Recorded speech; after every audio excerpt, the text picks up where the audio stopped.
ದೇವರ ಸ್ವಂತ ನಾಡು ಕೇರಳದ ಪ್ರಕೃತಿಯ ಮಡಿಲಲ್ಲಿರುವ ಕಣ್ಣೂರು ಜಿಲ್ಲೆಯ ಕೊಟ್ಟಿಯೂರು ಶಿವಕ್ಷೇತ್ರದಲ್ಲಿ ಭಕ್ತರ ದಂಡೆ ಹರಿದು ಬರಲು ಆರಂಭವಾಗಿದೆ.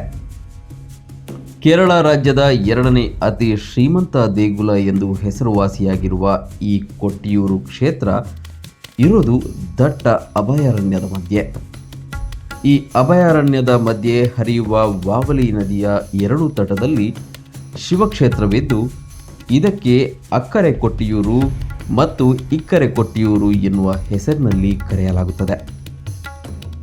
ನದಿಯ ಪೂರ್ವ ತಟದಲ್ಲಿರುವ ಕ್ಷೇತ್ರವನ್ನು ಕೇಳಕೇಶ್ವರ ಕ್ಷೇತ್ರ ಅಥವಾ ಅಕ್ಕರೆ ಕೊಟ್ಟಿಯೂರು ಎಂದು, ಪಶ್ಚಿಮ ಪಾರ್ಶ್ವದಲ್ಲಿರುವ ಕ್ಷೇತ್ರವನ್ನು ವಡಕೇಶ್ವರ ಅಥವಾ ಇಕ್ಕರೆ ಕೊಟ್ಟಿಯೂರು ಎಂದು ಆ ಭಾಗದ ಜನ ಕರೆಯುತ್ತಾರೆ. ವಡಕೇಶ್ವರ ಅಥವಾ ಇಕ್ಕರೆ ಕೊಟ್ಟಿಯೂರು ಕ್ಷೇತ್ರ ಸಾಮಾನ್ಯ ಕ್ಷೇತ್ರಗಳಂತೆ ಶಾಶ್ವತ ರಚನೆಯ ಕ್ಷೇತ್ರವಾಗಿದ್ದು, ಈ ಕ್ಷೇತ್ರಕ್ಕೆ ವರ್ಷದಲ್ಲಿ 27 ದಿನಗಳನ್ನು ಹೊರತುಪಡಿಸಿ ಉಳಿದ ಎಲ್ಲ ದಿನಗಳಲ್ಲೂ ಈ ಕ್ಷೇತ್ರಕ್ಕೆ ಭಕ್ತಾದಿಗಳು ಭೇಟಿಗೆ ಅವಕಾಶವಿದೆ. ಆದರೆ ಅಕ್ಕರೆ ಕೊಟ್ಟಿಯೂರು ಅಥವಾ ಕೇಳಕೇಶ್ವರ ಕ್ಷೇತ್ರ ವರ್ಷದಲ್ಲಿ ಕೇವಲ 27 ದಿನಗಳು ಮಾತ್ರ ಭಕ್ತರ ಭೇಟಿಗೆ ತೆರೆದಿರುವ ಕ್ಷೇತ್ರವಾಗಿದೆ. ಹಳೆಯ ಸಂಪ್ರದಾಯದಂತೆ ಇಲ್ಲಿ ಆಚರಣೆಗಳು ನಡೆಯುತ್ತಿದ್ದು, ಇಲ್ಲಿ ತೆಂಗಿನ ಗರಿಗಳಿಂದ ತಯಾರಿಸಿದ ಜೋಪಡಿಗಳಂತಹ ರಚನೆಗಳು ಇಲ್ಲಿದ್ದು, ವೈಶಾಖ ಮಾಸದ ದಿನಗಳಲ್ಲಷ್ಟೇ ಈ ಕ್ಷೇತ್ರ ಭಕ್ತರಿಗೆ ತೆರೆಯುತ್ತದೆ. ಬಳಿಕದ ದಿನಗಳಲ್ಲಿ ಈ ಅರಣ್ಯದೊಳಗೆ ಜನಸಂಚಾರಕ್ಕೆ ಸಂಪೂರ್ಣ ನಿಷೇಧವೂ ಇದೆ.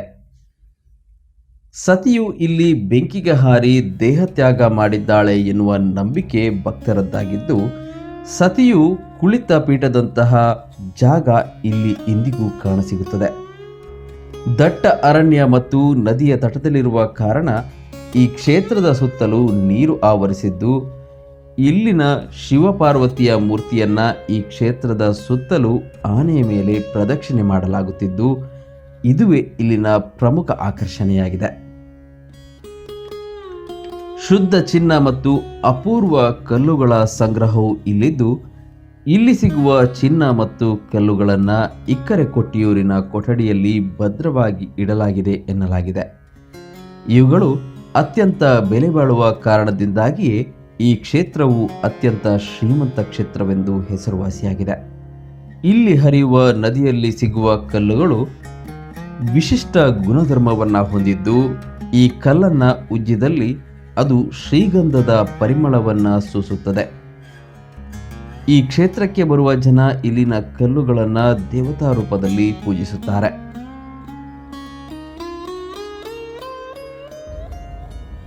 ಕೊಟ್ಟಿಯೂರು ಕೇವಲ ಒಂದು ಧಾರ್ಮಿಕ ಕ್ಷೇತ್ರವಲ್ಲ, ಇದು ಅರಣ್ಯ, ನದಿ, ಪುರಾಣ ಮತ್ತು ನಂಬಿಕೆಯ ಮೂಲಕ ಸಾಗುವ ಒಂದು ಅಪೂರ್ವ ಪಯಣ.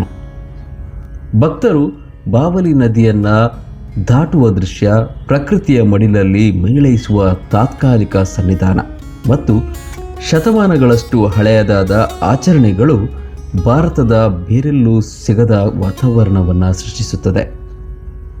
ಹಲವರಿಗೆ ಕೊಟ್ಟಿಯೂರು ತಲುಪುವ ಹಾದಿಯೇ ಅಲ್ಲಿನ ದರ್ಶನದಷ್ಟೇ ಆಧ್ಯಾತ್ಮಿಕ ಮತ್ತು ಅರ್ಥಪೂರ್ಣ ಅನುಭವವನ್ನು ನೀಡುತ್ತದೆ.